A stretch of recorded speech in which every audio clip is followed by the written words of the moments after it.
want to thank you for coming today. This is an interesting year, the way we start. You know, we usually have this as the very first day, and there's a buzz and excitement, and because of the way that elections worked out, we've delayed it a week, and so it's kind of an interesting change for us. I didn't get the memo today that I was supposed to dress up. Well, I got the memo, but I threw it away. But I will have you notice I have a Dunbarton Bow SAU 67 shirt on. It's pretty nice, you know, you want to come up and look at that. But I am so proud to be the superintendent of Dunbarton and Bow. And every time I'm introduced, I always talk about the two communities that we have. And it's been, what, 3 years, 4 years now? 3 years. And it's been a great partnership. And so I want to welcome all of the staff from Dunbarton and Bow to our opening day ceremony. Before we start, I just want to acknowledge it's been a little bit of a rough opening. There was a funeral today for one of our former students that I know many of you are going to duck out for, and that's been you know, very heavy on a lot of people's hearts about that young man. We've had a tragic death of a parent in Dunbarton early in the year, and we had a teacher at the middle school have a medical emergency last year. So I just thought it might be appropriate to open with, last week. I thought it'd be appropriate to open with just a short time of silence as we can memorialize or think about those people.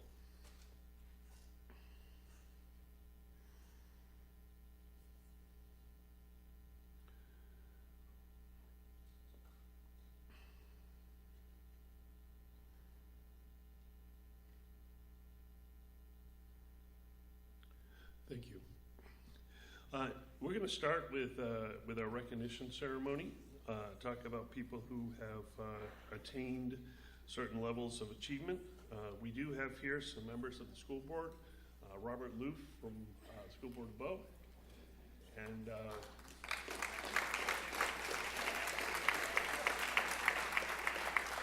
Jeff Trexler and Clem Madden from Dunbarton, and they're going to join me. So we begin with recognizing people who have been here for 10 years. And Mr. Ford, my able assistant.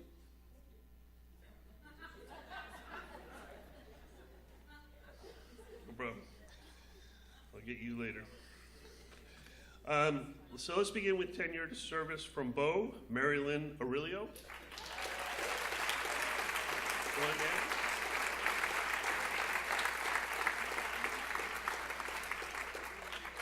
From Dunbarton, Colleen Campbell.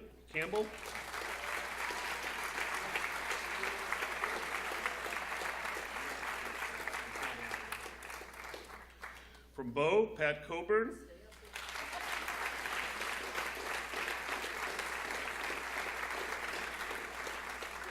From Bow, Melissa Cook.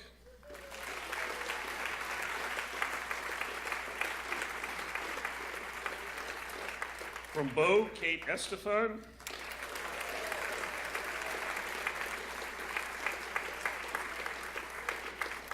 From Bow, Mary Beth Fleury.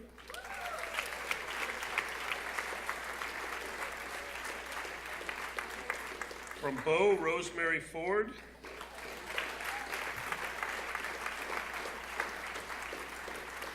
From Dunbarton, Robin Gagne.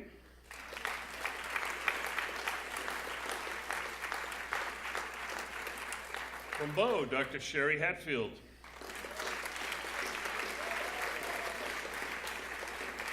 From Bow, Dr. John Housemeyers.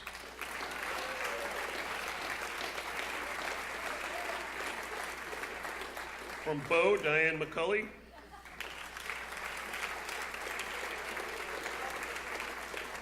From Bow, Kathy Michaud.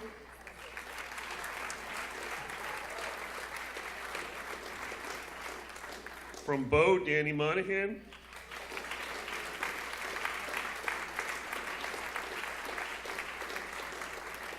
From Bow, Chris Nelson.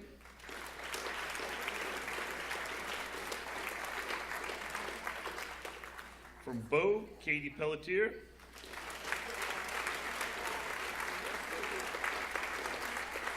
From Bow, Colleen Snow-Leung.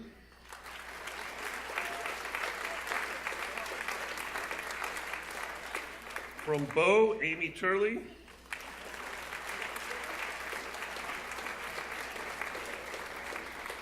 And finally, we have a special certificate. We're not really sure where she's from, but we needed to recognize her, Sergeant Margaret Luigi, contracted employee.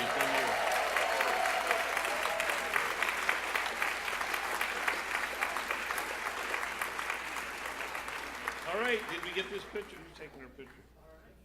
Picture time? Dude, that's nice.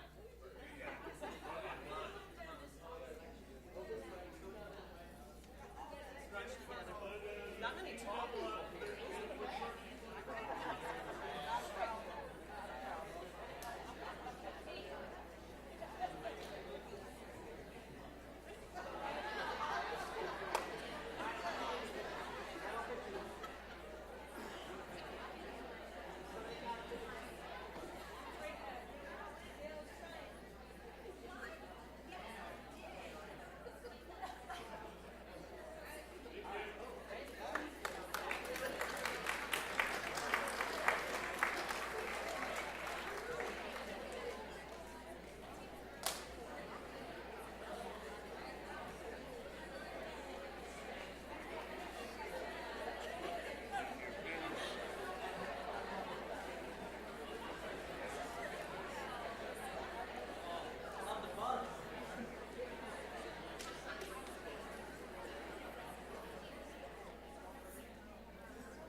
For 15 years of service, with a nice pin from the SAU. Ooh. Sarah Arndt from Bow.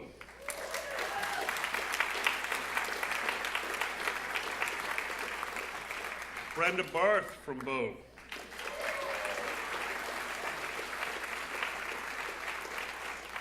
Dr. Paul Cohen, Bow.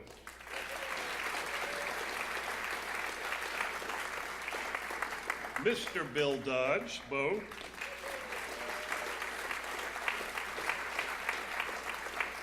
Curtis Edwards, Bow. Dr. Don Gage, Bow.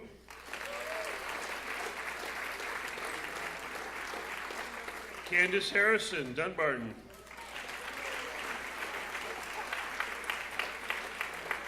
Patty Hickey, Bow.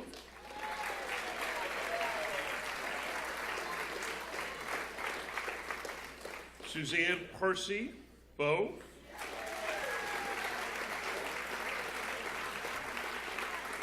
Janine Russo Evans.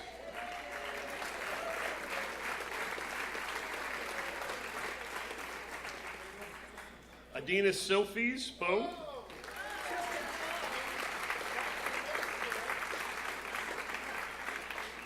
And Gail Theos, SAU 67.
And if you are here for 20 years, you get a personalized mug.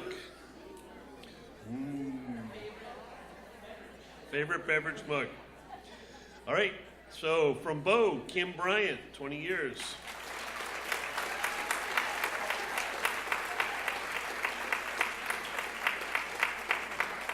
From Bow, Diane Cooper.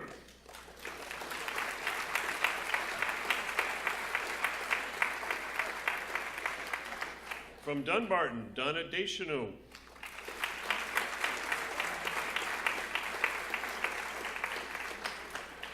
From Bow, Jimmy Kaufman.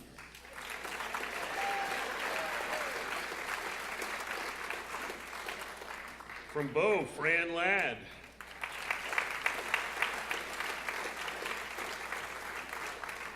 From Bow, Diane Lowe.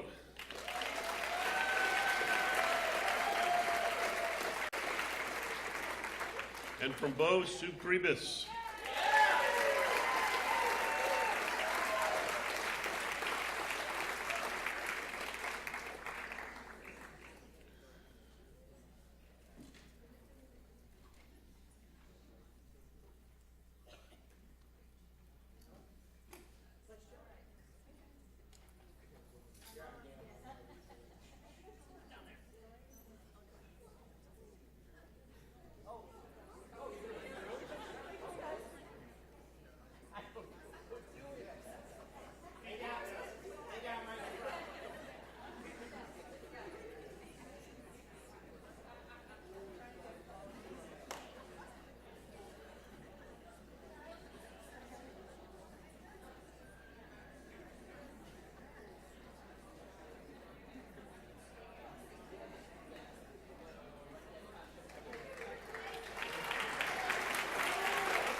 Okay, at this time on the agenda is Dr. C's message, and then after that we're going to give the Dunbarton Educational Association, the Bow Educational Association, and the BESS, if they want to, some time to talk about union things for the break.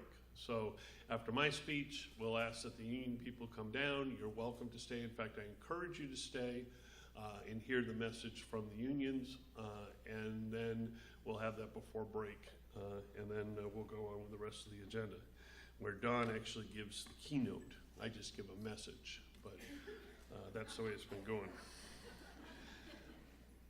And this message is totally half-baked.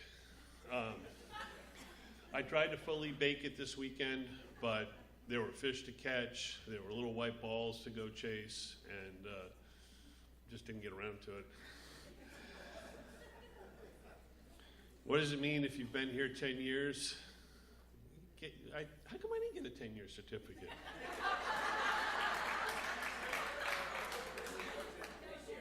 Oh, next year. Does it come with cash? Nope. It will. All right, but I want to apologize in advance because this will be a little bit of a stream of consciousness, and you'll get to see the way the inside of my mind works, which is a little bit scary sometimes. But I wanted to talk about the third message of our mission statement, which is teach to touch the future. So what does it mean to teach to touch the future? I mean, I know it's a kind of a shout out to Krista McAuliffe, who has ties to this area, and it's really I think it's essential for us to understand that we can't teach for the past, we can't teach for the present, because the kids that we're teaching, the young people that we're preparing for a future that we just don't know what it's going to be like. So, you know, what's the future going to hold? I have no clue.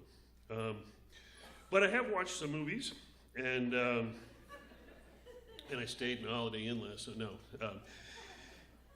You know, what's the future going to hold? What are some of the visions we have of the future? The lone individual post-apocalyptic hero. Mad Max.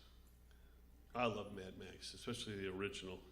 I didn't like the one with Tina Turner, but Mad Max the original, or the lone post-apocalyptic hero. The whole world gets blown up either in nuclear destruction or we kill everything off because of the industrialism, and this one lone hero arises and saves everybody.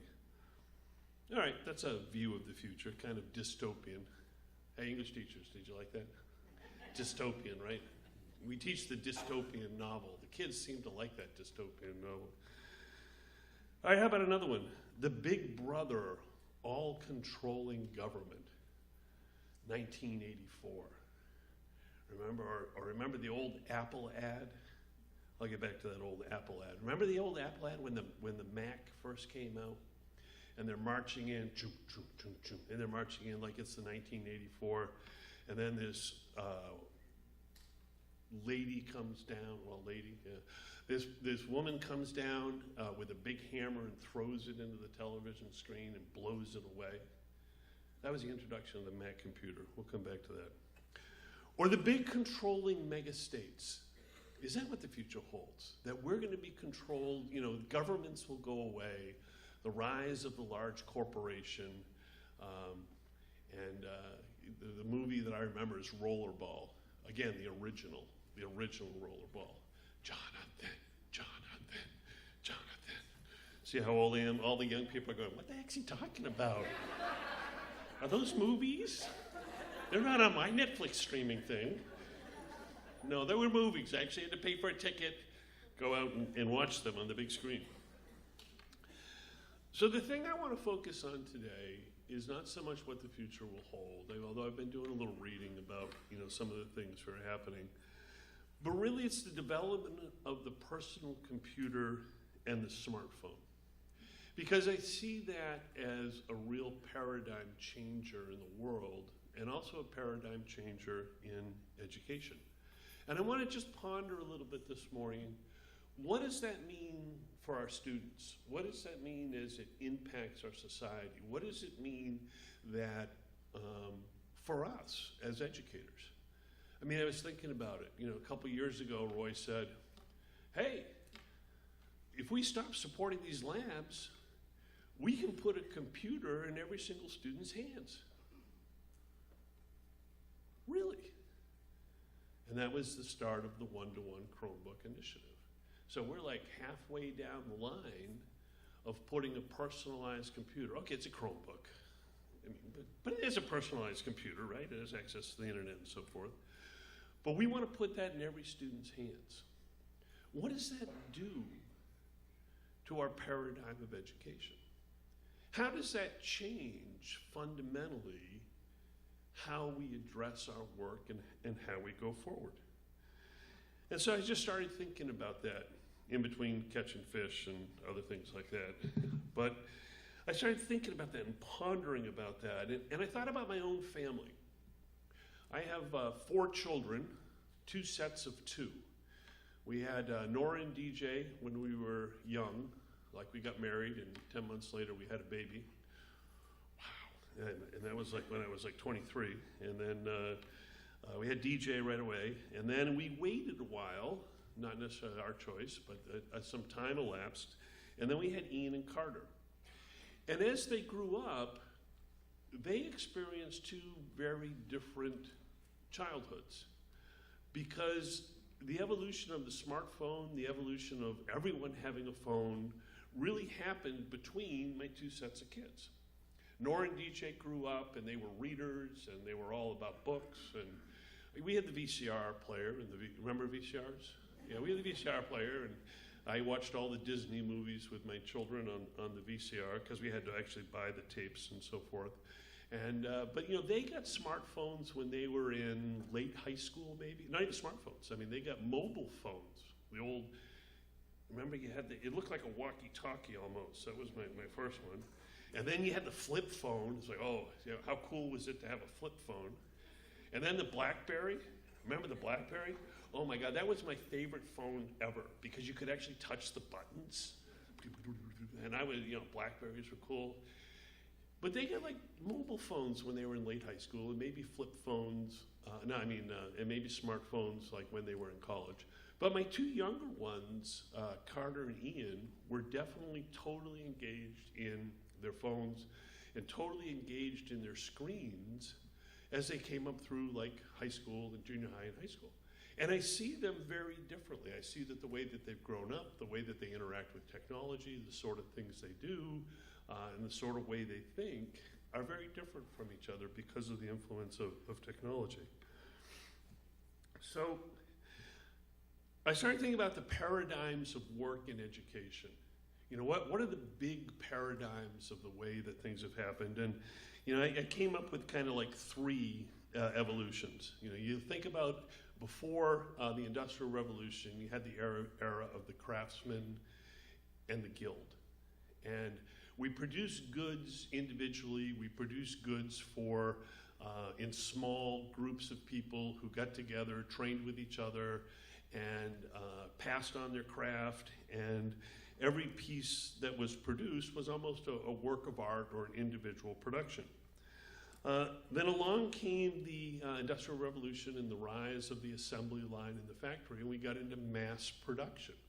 Like Henry Ford said, you know, for the Model T, you can have it whatever color you want as long as it's black, right? And we geared up and we standardized everything, because when you standardize production and every piece is made exactly the same, then you can make a lot of them very quickly.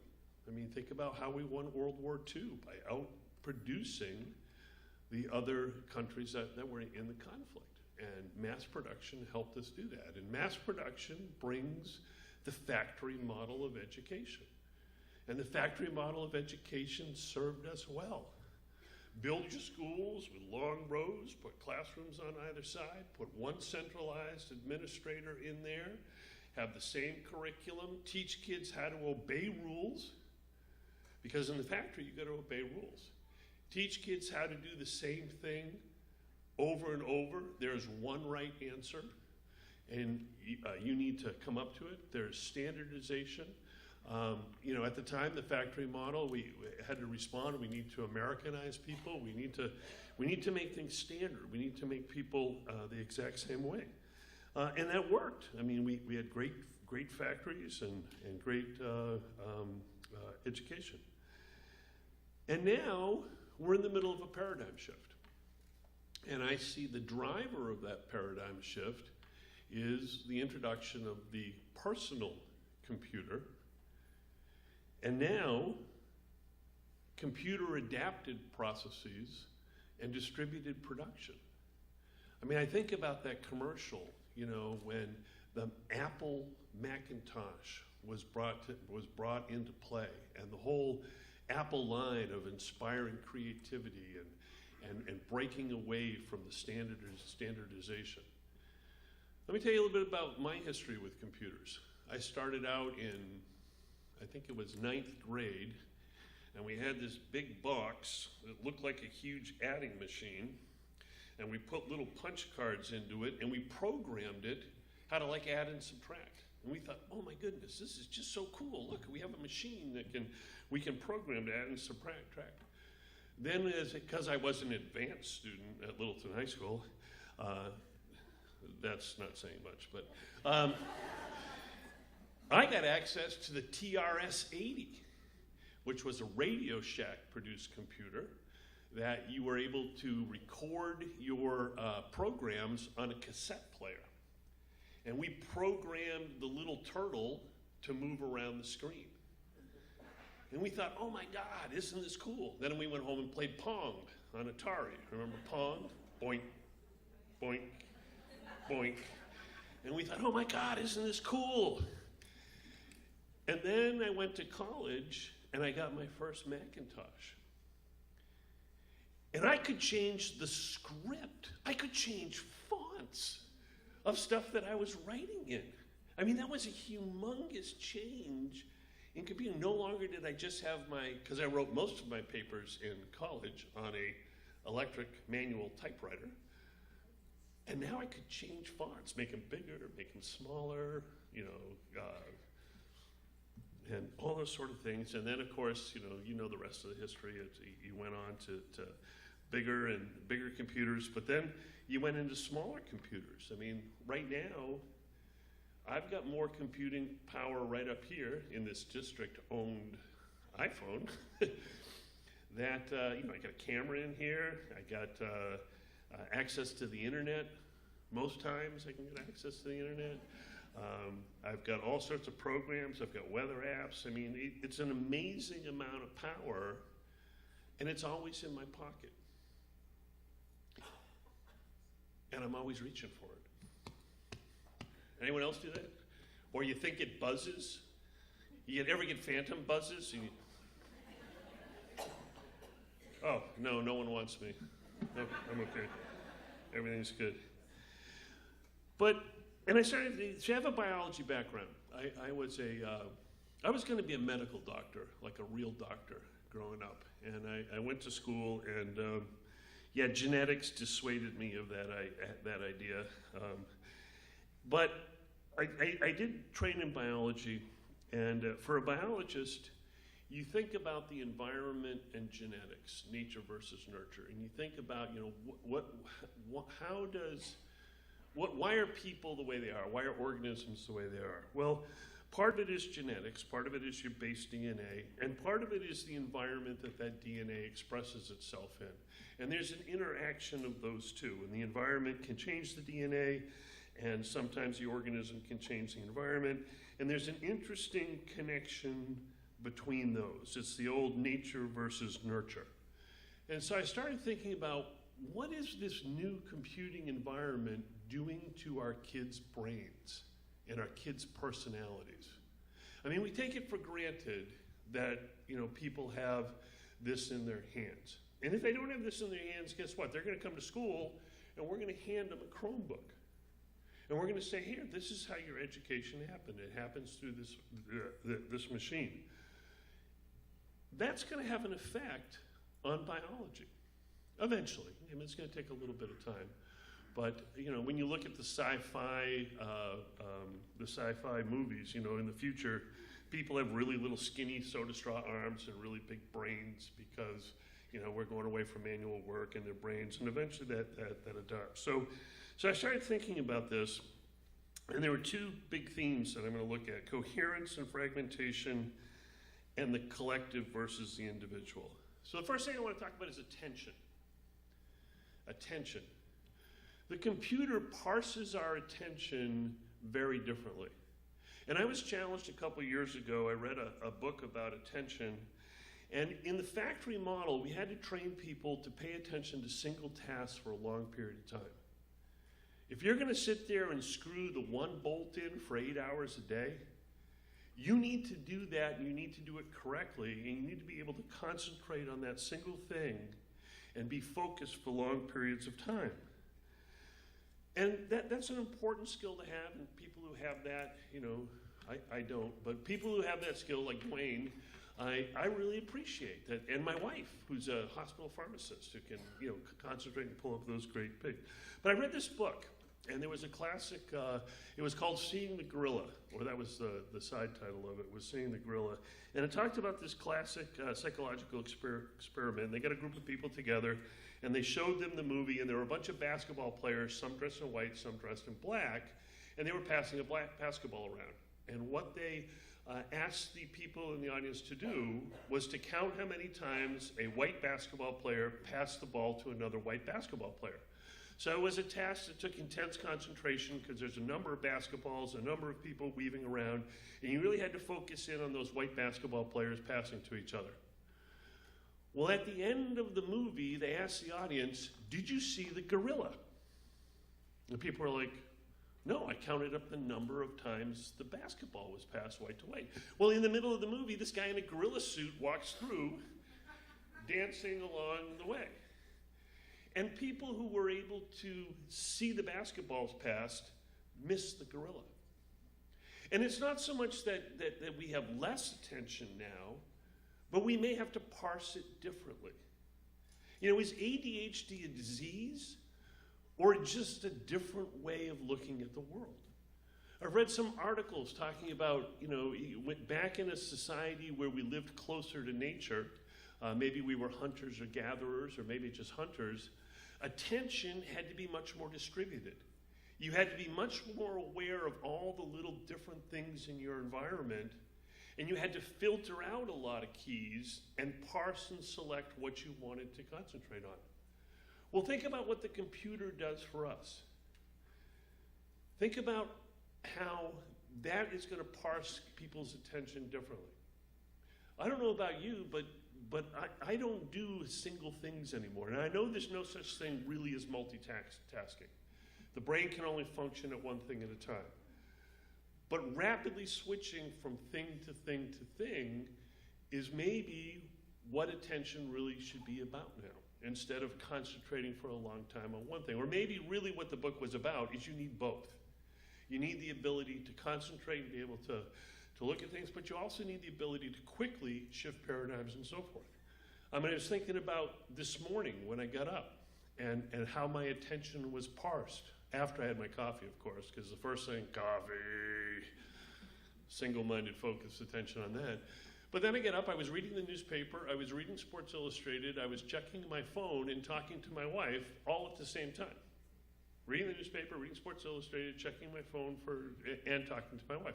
Attention was very different. Our kids are growing up in that world. They're growing up in a world where there's a ton of stimuli coming in here. Our challenge is, how do we help them pick out the right stimuli? How do we help them to focus on the things that need to be focused on, process them, and then quickly move on? So that's the first thing I thought about, is attention. How is the computer changing our concepts of attention and what we do? The second thing that I really thought about is the emphasis of speed over accuracy. In the factory model of education, accuracy was important. Zero defects is a way of running things. We want to build our processes that are absolute boilerplate. We can't have any mistakes. It has to be right the first time. Remember typing? See, I've typed all my high school, all my college papers on a typewriter. You had to have zero mistakes, because it was terrible to try to fix a mistake. Maybe if you got one letter wrong, you could hit the correct key and it would white it out, and you could hit the... But if you spelled, like, if you left out a word, what were you going to do? Erase, the whole paragraph with the whiteout key? I did. It looked terrible, but you did it. What could you do? And word processing came along. Oh my goodness, word processing. The whole concept of drafts went away. So you used to write drafts. You'd write a draft, you'd work really hard on it, you'd do a lot of thought about it, and you'd type it up. And then you'd go and edit it, and you'd change it and so forth. And then you'd make all sorts of major charges, and you'd change it again, and you'd do your second draft. We don't have it anymore. We just have continuous improvement. Mistakes aren't that big a deal. In fact, my computer corrects a lot of my mistakes. Of course, it also sends some pretty funky text messages to people sometimes because of the autocorrect of what's going on. But you think about also that old factory model of education, the concept of a model year. The factories would gear up, they'd have a model year, they'd make all their changes, mass produce it for a long period of time, shut the factory down, retool, come to a model year. No, continuous improvement. Speed is more important. It used to be ready, aim, fire. Now it's ready, fire, aim. You see it with your kids. We see it now in school, right? Let me just throw something together and give it to you, let it react and go around. I'm not going to spend a whole lot of time dealing with this. I'm going to just turn it in. I see that when I teach college, they say, let me just throw something at you. Much more collaborative. Think about Google Docs even. Google Docs as opposed to Microsoft Word. Microsoft Word, we created our own document, we sent it out, people had to, maybe they had that editing thing where other people could edit, we could accept it and change it. Now it's Google Docs. Throw it out there, let everyone have at it, let everyone make all these changes and so forth. The demise of spelling. I know there are some English teachers in this room who just can't stand it. The demise of spelling. No one spells correctly anymore. Who cares about it? Unless it's auto-corrected, of course. And the rise of text speak, coming into our language. I was in Ellen Quinn Dine's classroom the other day. Right over here. Hi, Ellen. How are you? She had this really cool assignment she was doing. She was having kids write a school assignment using emoticons. And like she was talking about, how emojis, see, I'm so old. Are they emojis or emoticons?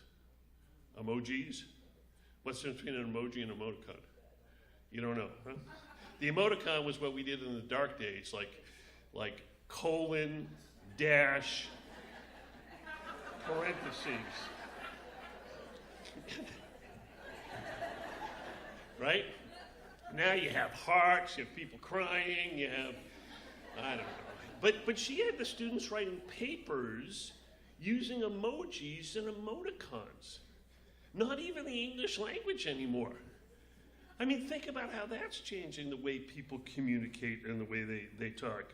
But at speed, I got a question. You don't have to raise your hands to answer. This is just a rhetorical question. Do you ever send an email and not correct a spelling or grammar error? No, right? My old school SAU 67 secretary, no. I do, all the time. Speed over accuracy. It's going to take me too long to correct that. It's the autocorrect put the wrong word in. Oh, so what? You'll figure out what I'm talking about. Or I'll just send a follow-up text, right? I'll just send the follow-up text with the one-word correction. Because we don't need the accuracy anymore. We say, now think about how that's coming into your school. Redos. Oh, the most controversial thing we've covered or we're no longer grading you because maybe we're not grading you on the quarters because you can always go back and redo. You can always go back and correct your mistakes. Is that just something we're coming up with education, or is that our response to the way society has been changing? And the role of rapid feedback, the growth mindset and the role of rapid feedback. We are now able to provide such quick feedback to people. It's not like they have to turn their paper in and they have to wait a week and then it'll come back with all the corrections and so forth. It's rapid feedback. It's ST math. It's PEG writing. It's immediate changes and immediately coming back. So, parsing attention, speed versus accuracy. This next one, really, this political season has really brought this to my mind. Tribalization and your own set of facts. So you used to be entitled to your own opinion, but everyone had the same set of facts. Because we watched the same TV together. Remember Walter Cronkite and all those guys? I mean, everyone sat and watched the same person, and they were very important that they wanted to do news instead of opinion. We don't have that anymore. We have, hundreds of news outlets, all with different opinions, all with different ways to do things. And you get to choose your own set of facts. You get to choose what is right and what is wrong. And the interesting thing is sometimes we don't even know this, but we don't have to deal with the inconvenient opinions of others. We can get our personal set of news downloaded onto our smart device, and we see the whole world through our own perspective. I was looking at an article the other day. They put two news feeds side by side. And this was a little bit innocuous. I don't think it was intentional. But as you choose things on this new personalized environment with your personalized computer, as you choose things, the computer adapts to you. The computer logs in the sort of things you've chosen, and you get to see more of that. Like the other day, maybe at work, I was looking up golf bags.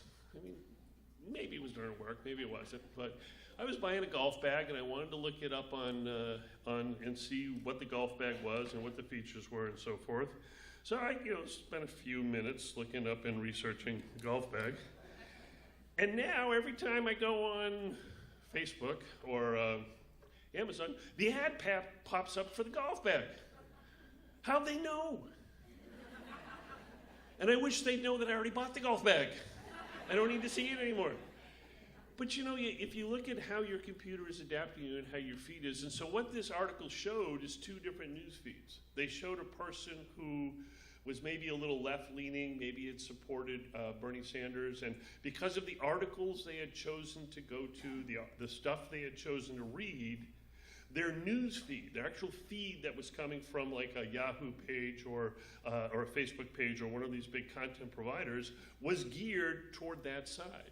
And so without even knowing it, they were being shuffled off into this one area. And a person who had maybe more of a right-leaning appetite and was reading right-leaning news, you know, they were shuffled off and their feed was actually coming in, and it would be the same stories, but they would be slanted two different ways. And so you really have to work to be exposed to other side. You have to actually go out and read, you know, people from the other side and so forth. You know, what are facts anymore anyway? What are facts? I mean, I think about the rise of Wikipedia over the encyclopedia. You know, we used to say to kids, oh no, don't use Wikipedia. Wikipedia is bad. It's not a good source. You know, encyclopedias are good. Encyclopedias are centralized content. They're recognized experts. They know what they're talking about. What's Wikipedia? Wikipedia is the knowledge of the masses. It's crowdsourced. It's Web 2.0. It's people producing content and putting it out there and people voting on it with their feet or their clicks by either liking it or not liking it and establishing it. So what are our facts now? Are they experts? Are they people who have studied for a long time? Or is it the opinion of the masses and what everyone thinks? And you know, what I see is a tribalization. And I think I've been really maybe a little dismayed at this year's political season. I don't know about you, we had to call truce in our family gatherings. This summer when we met for our big family barbecue, we had to agree not to talk politics. We had to say, no, we're not talking politics because Uncle Craig's gonna go off on his Trump rant and Uncle Mark is gonna go off on his Hillary-Bernie rant and everyone else is just gonna say, shut up. You know, stop yelling at each other. But what I see is it's a lack of a common ground. It's a lack of coming together and being able to see the world with a common perspective because they can't even talk to each other without yelling. They can't even talk to each other without fighting. That tribalization. So the whole idea of, you know, this personalization, is it going to bring increased tolerance or more intolerance? I mean, on one hand, there's this great ability out there to bring increased tolerance. I mean, we have the ability to know about people who never had power before to get their message out there. We're going to know about stories that people are able to publish in Web 2.0. They're going to be able to publish their opinions. We're going to be able to see all sorts of different perspectives. But instead, we're going to look at cat videos. Right? Or we're going to click on what's comfortable to us, or we're going to be fed according to what's going on. You know, how does the school react to that? How does the school react to tribalization? How do we react to the fact that this year, coming into the year, there were 3 or 4 instances that just floored me, where parents came in and kind of demanded that the school teach their child in a very particular viewpoint. This is how we teach our child at home. This is how we want you, school, to do that. And we're like, we're kind of an institution. We got a lot of people. They all have different opinions. We can't just have yours. I mean, think about the transgender issue that we're facing. I mean, you have two very different separate camps about the transgender issue. And we want to support both of those camps. Both these people come to our school, people who are, oh, this is, you know, you don't want to open up bathrooms, you don't want to allow people to, to choose the bathroom they're choosing, and other people saying, oh no, we have to support this going on. We have both of these people coming to our school. How do we support both of them? Not choosing one side is right or one side is wrong, but saying we're in a community and we have to support both of them. I think that's our challenge in school as we look at this tribalization. And the last thing under tribalization, this came out a couple of weeks ago, trigger warnings. Trigger warnings. I teach in higher ed. I'm supposed to warn people if I might teach about something that might upset them. Really? I thought my job was to upset people when I taught them.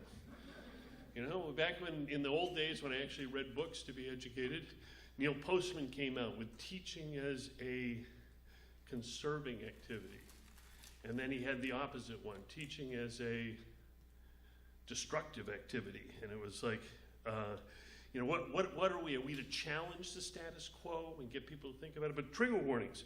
So this was news. John Ellison, University of Chicago deans, in a letter to incoming freshmen, we do not support so-called trigger warnings. We do not cancel invited speakers because their topics might prove controversial.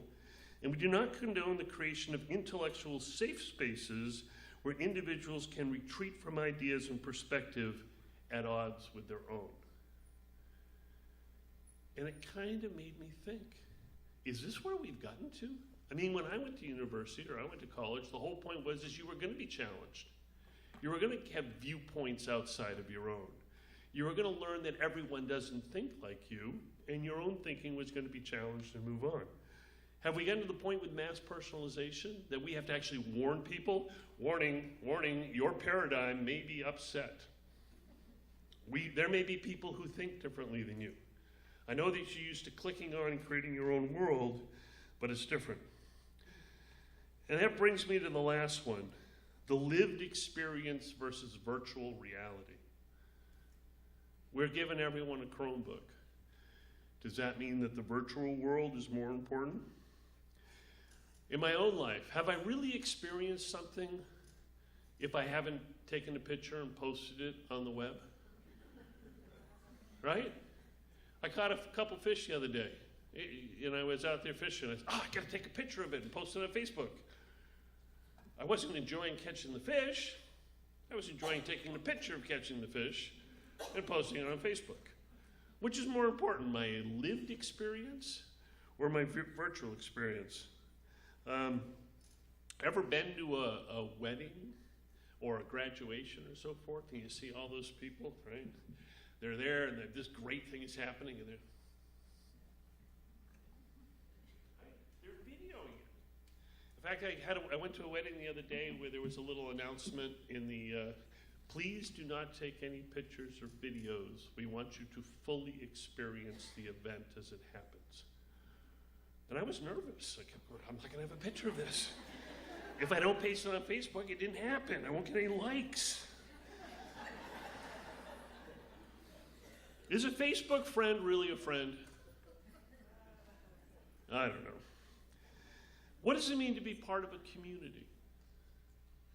You know, think about, you know, I read another article about what it's like to be a teenage girl now, which was interesting, because I've never been, that's something I wasn't thinking about.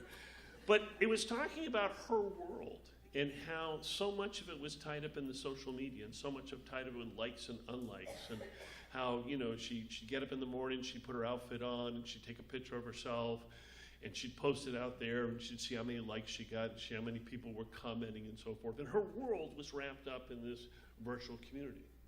And I've seen it with my son Ian the same way. His world is wrapped up in his virtual community. It's not necessarily the community that's right there, but it's a community that's out there and distributed. And I'm not saying it's good or bad, except for when my wife and I are having dinner, and she's answering her email or checking her Facebook and, what do they call it, snubbing me? Here I am trying to have a lived experience with her, and she's checking her virtual world. Am I not good enough for her? Rhetorical question, rhetorical question. Okay? And think about the hate that can spew out on the internet too. You know, the trolls, the flame wars, the things that go out there. How much easier it is to spew that hate when the person that you're interacting with isn't in the same room with you. And the last thing I'm going to talk about, the lived experience of the virtual reality, has to do with the Bow kindergarten teachers. Can you raise your hands, Bow kindergarten teachers?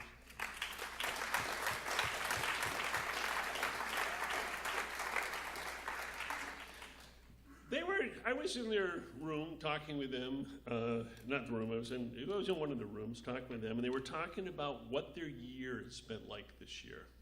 And they're talking how difficult rug time has been. Now you got to kind of get into the world of kindergarten a little bit to understand. But you know, they do, you know, all-day kindergarten is so important because we need to socialize students into what school is about. And a big shout out to Dunbarton for going to all-day kindergarten this year. But they talked about how, in one sense, their kids were a lot more mature. The kids were a lot more mature. They were able to kind of do some social relationships, and they were able to do some other things and so forth.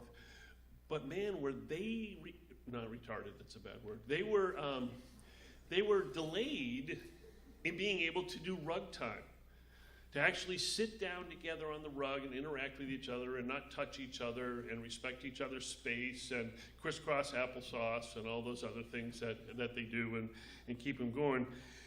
And then we were talking about a little bit, so well, here's the problem. You know, the parents today, they get the kids in the car and the kids start fussing a little bit and they throw a screen at them. And they say, here's your screen, entertain yourself. I mean, I don't know about you, when we drove in the car growing up, you know, we had nothing and you know, we had to entertain, we had to be quiet for a while and entertain ourselves. And these kids aren't used to that. There's a lot of screen time, a lot of things that is interactive and personal, and they're having a hard time, you know, coming in and getting settled. All right, like I said, it's kind of half-baked. I have one more thing to talk about, and that's the world of work. So it's not so much what's going to happen to our kids, but how is the world of work changing? If people can work distributively, if there's less decentralization because you can work on projects using Google Docs and work with people all over the world, if there is a lack of centralization, a lack of production line, where are we going? Well, one of the things that I've seen is the demise of careers, the rise of outsourcing, temporary workers, and the contracted economy. You know, if we looked at the old social contract, you went to work for the company and the company took care of you. You went to work for the company, you dedicated time to the company, you put in, 5, 10, 15, 20, 25 years. You got health insurance, you got a pension, and the company took care of you. My son, Ian, who's a millennial, I call him serially employed. He works like 3 weeks at a time for different groups and different companies. He works for a temporary agency. He's employed. Of course, he's in Canada, so it's a little bit different. The government runs his health care, so he can do that. He can pay his health care, he can keep that up and keep it going, and he just employs himself serially. What's going to happen when that comes to the United States? Then we don't have people working in careers, working in companies, but they join together in work groups. They do things, they create products. When that product is created, they disband, and they go off to other things. We have contracted people. We have short-term employment. We don't have those big companies anymore that are taking care of us. What happens to the social compact? Pensions, health insurance? We're struggling to keep that going, and who's going to take care of people if the employer doesn't have the responsibility? Is the government going to step up? Depends who you listen to. Some people in government say yes, the government's going to step up. Bernie said that. Let's take care of people. Let's do that. Other people said, no, it's not the government's responsibility to do that. It's the individuals. I look at the baby boomer world versus the millennials. I've read a lot of stuff on how do you supervise people? How do you get baby boomers to work with millennials? Baby boomers were come into the company, put your time in. You young whippersnappers, we don't want you making a whole lot of decisions. You got to put your time in. You got to pay your dues. And if you've been here for a while, then things will be okay for you. Millennials are like, here I am. React to me. I'm here to do work. You need to listen to me. You need to validate my ideas. And I'm not going to spend any time with your company because I may not be here for 3 or 4 years. I may only be here for a year or two because I have no loyalty to your company or no loyalty to your ideas. Very different types of workers that we have to address with. So what do we do at school? If we teach to touch the future, how do we do that? How do we help young people learn to take their place in their society? I think that's what we have to do. How do we get them to see that they are all unique and special individuals, just like everyone else in the world? You know, think about that. In the factory, we had to socialize people to fit into the group. Do we now have to teach the group to accommodate the individual? Do we now have to turn that on its head a little bit and say, okay, as the group, we have to learn how to accommodate all these individuals? How do we bring all into a community? You know, one of the things that Donald Trump has really risen to a lot of power on is the whole idea of PC, politically correct. I say it as it is. I'm not going to allow my speech to be censored. I'm going to call, well, I won't use that one. I'm going to talk how I want to do, and people kind of react to that. How does that build community?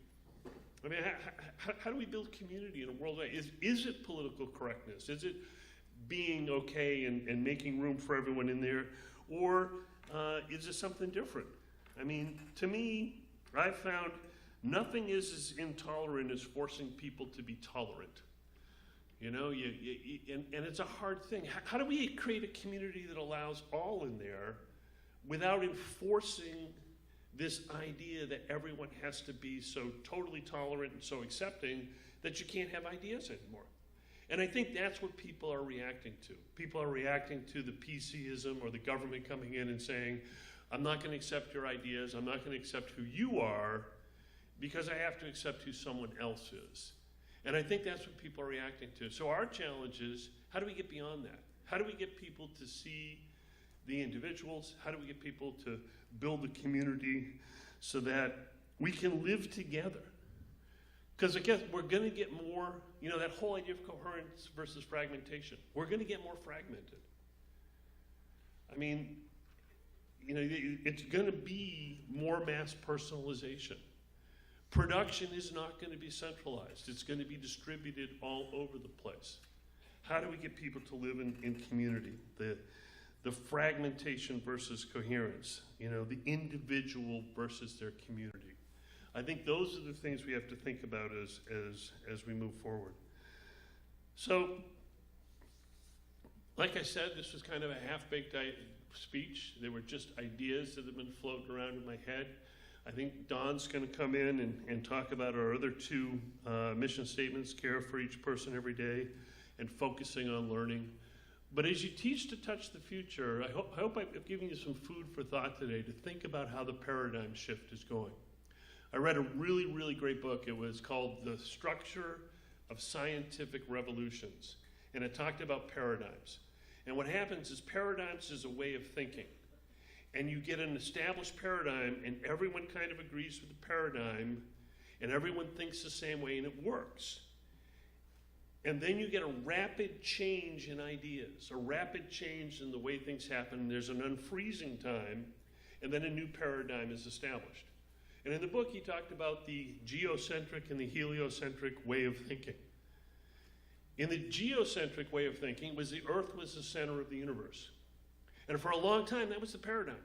And everyone believed it, and your facts kind of fit the paradigm.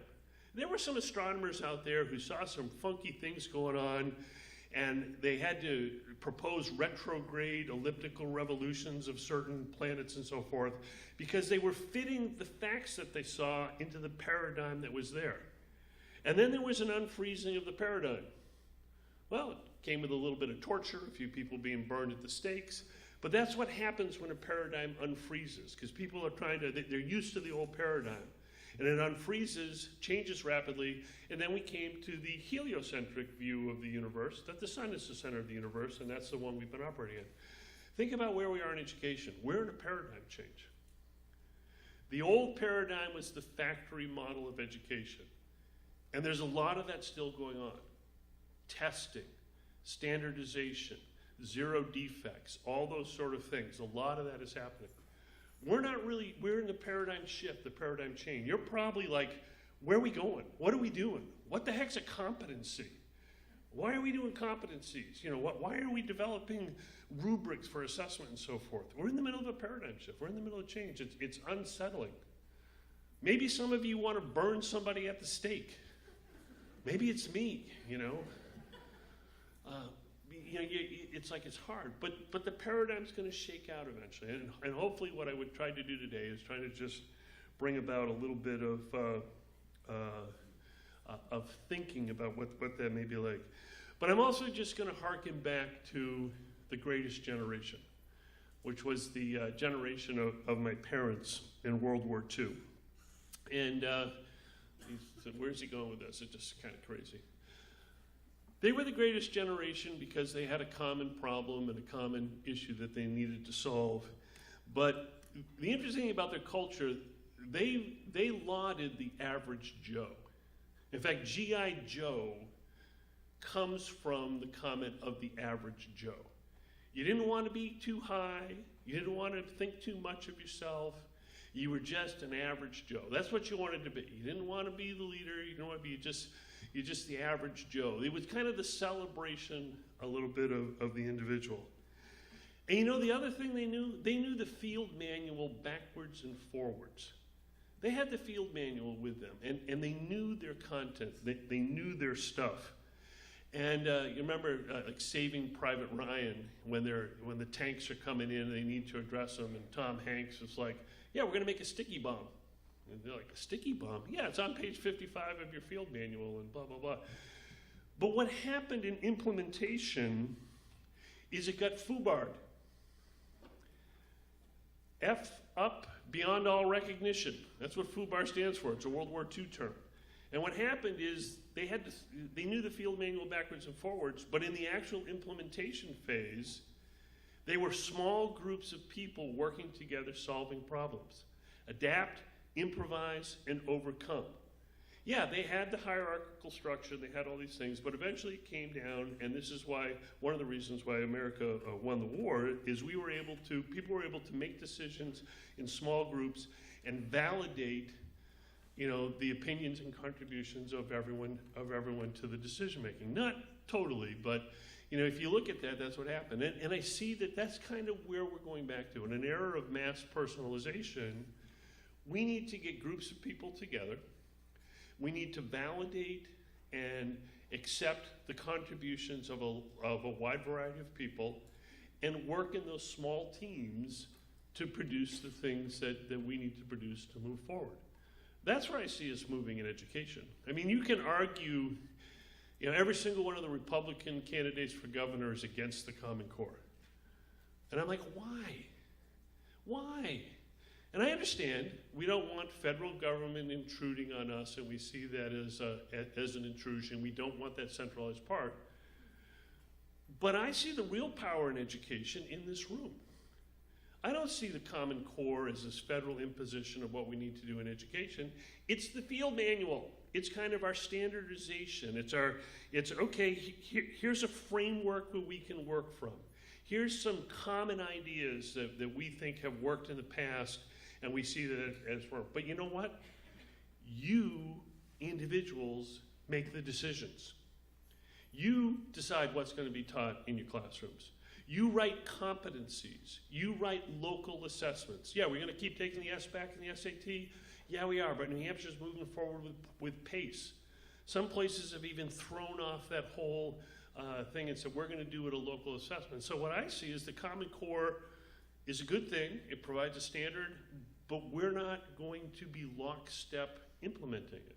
We have a bunch of individual people working in small teams, like you're going to do this afternoon.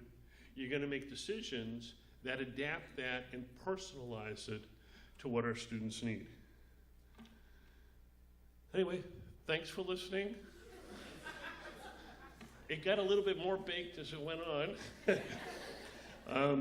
But it's hard to think about the future because you think, and at the end of this, am I just full of it? I mean, is this something that I only see and no one else sees? And is that the way it goes? So I don't know. Hopefully it gave you something to think about. Don will come in and really tell you what's going on. So at this time, I'm ahead of the game. It's 9:10. I do have a text from Kara. She says, dude, she got that assignment from me. So Ellen, you've been thrown under the bus once again. But at this time, the administrators are going to leave the room, I'm going to put on shorts so I can barbecue later on. And the unions will have the floor. The break isn't supposed to start till 9:30, so the unions are free to have the floor. You don't have to stay for the union presentation, but I absolutely encourage you to do so. So thank you very much.